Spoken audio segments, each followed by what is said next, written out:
Hi friends, welcome back to 5 star rating kitchen. 5 star rating కిచెన్ని ఆదరిస్తున్న అందరికీ నా ధన్యవాదములు. ఇక్కడ నేను లంచ్ బాక్స్లోకి సింపుల్గా తయారు చేసుకునే రెసిపీ తయారు చేయబోతున్నాను. ఈ రెసిపీ కోసం నేను ముందుగా పొయ్యి మీద ఒక ప్యాన్ పెట్టుకుంటున్నాను. ప్యాన్ హీట్ అయిన తర్వాత 2 టేబుల్ స్పూన్లు నెయ్యి వేసుకోవాలి. నెయ్యితో పాటు 2 టేబుల్ స్పూన్లు ఆయిల్ వేసుకోండి. ఒకవేళ నెయ్యి లేదనుకుంటే మొత్తం 4 టేబుల్ స్పూన్లు కూడా ఆయిలే వేసేసుకోండి.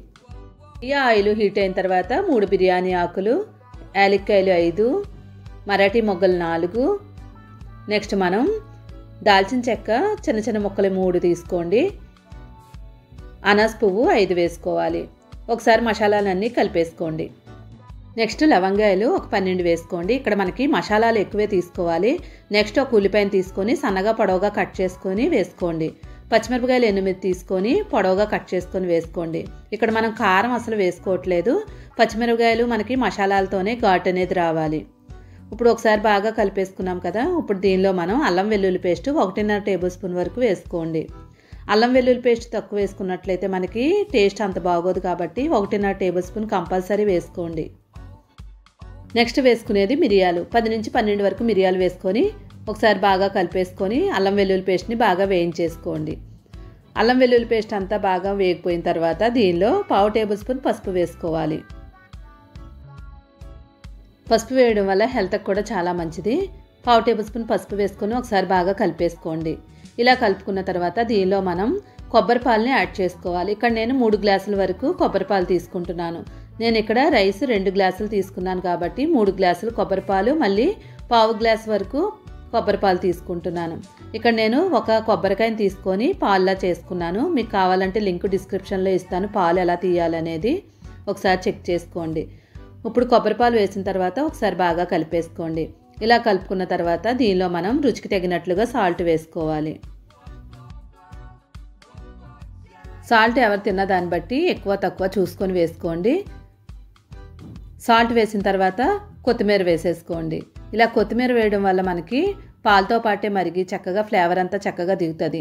ఇప్పుడు ఒకసారి బాగా కలిపేసుకొని మూత పెట్టేసుకొని ఈ పాలని బాగా మరిగించండి. కొబ్బరి పాలు తీసుకున్న గ్లాస్తోనే 2 గ్లాసుల వరకు నేను రైస్ తీసుకొని బాస్మతి రైస్ తీసుకుంటున్నాను. ఏదో అవైలబుల్గా ఉంటే అది తీసుకోండి. ఒక అరగంట సేపు నానబెట్టుకుంటే సరిపోతుంది. మనకు పాలన్నీ కూడా చక్కగా మరిగిపోయాయి కదా. ఇప్పుడు ఇలా మరిగిపోయిన దానిలో ఆల్రెడీ నానబెట్టి ఉంచుకున్న బాస్మతి రైస్ని దీనిలో వేసేసుకోండి. మనం బియ్యం నానబెట్టుకున్నట్లయితే మనకి చక్కగా సన్నగా పొడవుగా వస్తాయి. నార్మల్ రైస్తో కూడా సింపుల్గా కూడా ఇలాగే తయారు చేసుకోవచ్చు. నార్మల్ రైస్ తీసుకున్నట్లయితే 1కి 2 గ్లాసులు వేసుకోండి. ఇప్పుడు మూత పెట్టి ఉడకనివ్వండి. మంటని హై ఫ్లేమ్ మీదే ఉంచి కనీసం 80% వరకు ఉడకనివ్వండి. మూత తీసి చూడండి, కొంచెం వాటర్ లాగా ఉండాలి. చూసారు కదా, తడి తడిగా ఉంది. ఇప్పుడు మొత్తం పైనంతా కూడా స్ప్రెడ్ చేసుకొని మూత పెట్టుకొని మంటని లో ఫ్లేమ్ మీద పెట్టేసుకోండి. ఇలా మంటను లో ఫ్లేమ్ మీద పెట్టుకొని 10 నిమిషాల పాటు ఉడికించుకోవాలి. ఇలా ఉడికించడం వల్ల మనకి రైస్ అనేది చక్కగా పొడిగా వస్తుంది. ఇప్పుడు మూత పెట్టి 10 నిమిషాలు అయ్యేలోపు వేరొక పొయ్యి మీద ప్యాన్ పెట్టుకొని 2 టేబుల్ స్పూన్లు నెయ్యి వేసుకోండి. నెయ్యి బాగా వేడైన తర్వాత జీడిపప్పు వేసుకోండి. ఒకవేళ జీడిపప్పు లేదు అనుకుంటే స్కిప్ చేసేసుకోవచ్చు. ఇది కంపల్సరీ అని ఏం లేదు. ఇప్పుడు ఈ జీడిపప్పుని దోరగా వేయించేసుకొని స్టవ్ ఆఫ్ చేసేసుకోండి. ఇప్పుడు పొయ్యి మీద మనకి ఉడికిందో లేదో ఒకసారి చెక్ చేసుకుందాం. చూసారు కదా, మనకి కొబ్బరి రైస్ చక్కగా పొడి పొడిగా వచ్చేసింది. మనకి కొబ్బరి రైస్ రెడీ అయిపోయింది. ఆల్రెడీ మనం వేయించుకుంచుకున్నాం కదా జీడిపప్పుని. ఇప్పుడు దీని మీద వేసేసుకోండి. జీడిపప్పు వేసేసుకున్న తర్వాత కొత్తిమీరని తీసుకొని చిన్న చిన్న ముక్కలుగా కట్ చేసుకొని దీని మీద వేసేసుకోండి. కొత్తిమీర వేసిన తర్వాత మూత పెట్టేసుకొని స్టవ్ ఆఫ్ చేసుకొని ఒక 5 నిమిషాల పాటు అలానే వదిలేయండి. లోపల ఏమన్నా తడి ఉన్నట్లయితే మనకి చక్కగా ఆరిపోద్ది. చూసారు కదా, 5 నిమిషాల తర్వాత గుమగుమలాడే మనకి కొబ్బరి రైస్ రెడీ అయిపోయింది. ఆఫీస్కి వెళ్ళే వాళ్ళు కానీ లేదంటే పిల్లలకి అప్పటికప్పుడు లంచ్ బాక్స్ తయారు చేసుకోవాలనుకుంటే ఇలా తయారు చేసుకోవచ్చు. దీని కాంబినేషన్గా మనం రైతా ఉంటే రైతా కానీ పెరుగుతో కానీ సరిపోతుంది. లేదు కర్రీ చేసుకోవాలనుకునే వాళ్ళకి సింపుల్గా పన్నీర్ కర్రీ ఎలా తయారు చేసుకోవాలో చూపిస్తాను. ఈ పన్నీర్ కర్రీ కోసం నేను పొయ్యి మీద ఒక కళాయి పెట్టుకుంటున్నాను. కళాయి హీట్ అయిన తర్వాత 2 టేబుల్ స్పూన్లు ఆయిల్ వేసుకోవాలి. నూనె వేడైన తర్వాత 3 ఉల్లిపాయలని సన్నగా పొడవుగా కట్ చేసుకున్నవి వేసుకోవాలి. ఇప్పుడు ఈ ఉల్లిపాయలను మనం బ్రౌన్ కలర్ వచ్చే వరకు వేయించుకోవాలి. చాలామంది పన్నీర్ కర్రీకి జీడిపప్పు ఉండాలని ఆలోచిస్తూ ఉంటారు కదా. అలాగా జీడిపప్పు అవసరం లేకుండా గ్రేవీ ఎలా తయారు చేసుకోవాలో సింపుల్గా చూపిస్తాను. ఈ ఉల్లిపాయలన్నీ వేయించిన తర్వాత వీటిని చల్లారనివ్వండి. వేరొక పొయ్యి మీద ప్యాన్ పెట్టుకొని 2 టేబుల్ స్పూన్ల ఆయిల్ వేసుకోండి. ఆయిల్ హీట్ అయిన తర్వాత 2 యాలక్కాయలు, లవంగాయలు 5, అనాస పువ్వు 1, నెక్స్ట్ దాల్చిన చెక్క చిన్న ముక్కలు 2. ఇప్పుడు ఇవన్నీ కొంచెం వేగనివ్వండి. ఈ మసాలా దినుసులు ఫ్లేవర్ దిగేలోపు ఒక మిక్సీ గిన్నె తీసుకొని 2 టమాటాలు తీసుకొని పేస్ట్లా తయారు చేసుకొని ఇప్పుడు మనం వేయించుకున్న మసాలాల్లో ఇది వేసేయండి. ఇప్పుడు ఈ టమాటా పేస్ట్ని మనం పచ్చివాసన పోయే వరకు వేయించేసుకోవాలి. ఈ టమాటా పేస్ట్ అంతా వేగేలోపు ఆల్రెడీ ఉల్లిపాయలని చల్లారబెట్టుకున్నాం కదా, మిక్సీ చేసేసుకోండి. మిక్సీ చేసుకున్న పేస్ట్ని టమాటాలో నుంచి ఆయిల్ బయటకు వచ్చిన తర్వాత ఈ పేస్ట్ని వేసేసుకోవాలి. ఈ ఆనియన్ పేస్ట్లో మనకి అల్లం వెల్లుల్లిపై వేసుకోలేదు కాబట్టి కావాలనుకుంటే అందులో చిన్న అల్లం వెల్లుల్లి వేసుకొని మిక్సీ చేసుకోండి. లేదనుకునే వాళ్ళు విడిగా మనం అల్లం వెల్లుల్లి పేస్ట్ 1/2 స్పూన్ వరకు వేసుకోవాలి. అల్లం వెల్లుల్లి పేస్ట్ వేసుకున్న తర్వాత ఈ పేస్ట్ అంతా కూడా బాగా వేగేలాగా వేయించేసుకోండి.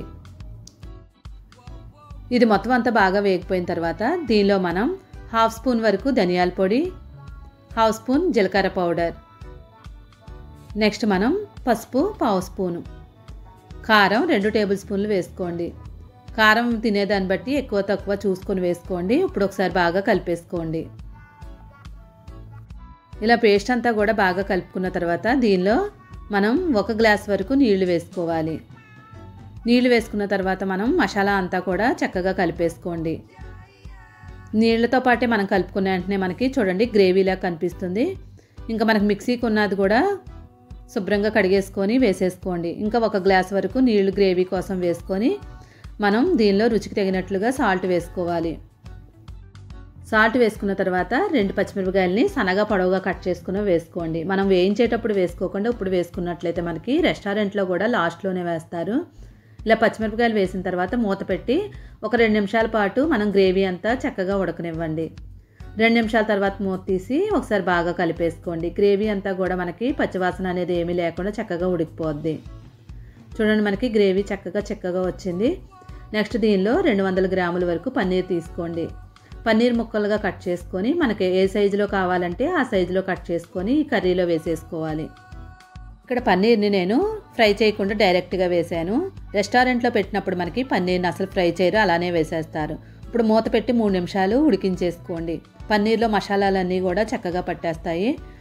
చూడండి మనకి గ్రేవీ కూడా చక్కగా దగ్గరికి అయిపోయింది. ఇప్పుడు ఫైనల్గా కొత్తిమీర జల్లుకోండి. చిన్న క్లిప్ మిస్ అయింది, గరం మసాలా పౌడర్ వేసాను, క్లిప్ మిస్ అయిపోయింది. ఒక 1/2 స్పూన్ వరకు గరం మసాలా వేసుకొని ఒకసారి కలిపేసుకొని స్టవ్ ఆఫ్ చేసుకొని మూత తీసి చూడండి. 5 నిమిషాల తర్వాత చూడండి గ్రేవీ అంతా కూడా రెడీ అయిపోయింది. బిర్యానీ చపాతీలోకి సూపర్ టేస్టీగా ఉండే పన్నీర్ కర్రీ రెడీ అయింది. వీడియో నచ్చితే మాత్రం సపోర్ట్ చేస్తూ లైక్ చేయడం మాత్రం మర్చిపోవద్దు. Thank you for watching. 5 star rating ఇచ్చేయండి.